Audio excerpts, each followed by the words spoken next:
कोल्हापुरात बेकायदेशीर वास्तव्य करणाऱ्या 2 बांगलादेशींना सक्त मजुरीची शिक्षा.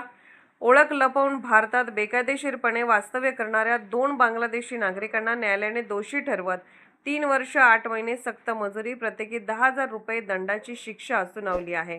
गांधीनगर येथील कोयना कॉलनीत 19 जानेवारी 2023 रोजी ही कारवाई करण्यात आली होती. सोहेल कलाम मुल्ला उर्फ मोहम्मद इनामुल फकीर आणि सुमैया बादशाह मुल्ला अशी शिक्षा झालेल्या दोघांची नावे आहेत.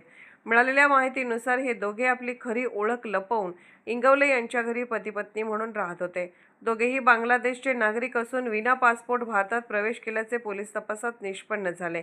बांगलादेशी नागरिक बेकायदेशीर राहत असल्याची माहिती मिळाल्यानंतर गांधीनगर पोलिसांनी छापा टाकून दोघांना ताब्यात घेतले. या प्रकरणी पोलीस उपनिरीक्षक विवेकानंद राळेभात यांनी न्यायालयात दोषारोपपत्र दाखल केले. सरकारी वकील प्रतिभा जाधव यांनी केलेला युक्तिवाद, साक्षीदारांच्या साक्षी ग्राह्य धरत जिल्हा व सत्र न्यायाधीश क्रमांक 2 VR उत्पात यांनी दोघांना दोषी ठरवले आणि 3 वर्ष 8 महिन्यांची शिक्षा सुनावली. सक्त मजुरी तसेच 10,000 रुपयांच्या दंडाची शिक्षा सुनावली.